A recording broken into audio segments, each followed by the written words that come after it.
Ito na po yung ano, ayan. Ayan na po yan, oh. Sarap na ng ano niya, talagang toasted ng kaunti ito. Ayan, oh. Ayan na. Paluto na yan, na-lupire na rin po ako. Ayan, oh. Nangingibabaw yung mga sili. Ayan, ayan, ayan po, oh. Ayan, oh. Ano na siya, para matuyuan po siya. Ayan. Tignan nyo po ito pangkalahatan kung saka na ano mo. Ayan na, yung galamay niya, yung mga dulo. Tapos, iyan po, nung mag-isya ko siya ng ano, pakuluan ko siya ng kaunti, yung pakulo muna ng tubig bago ihulog ko siya.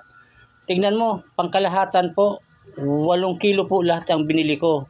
Tignan mo ba ang nangyari, oh? Umimpis na masyado.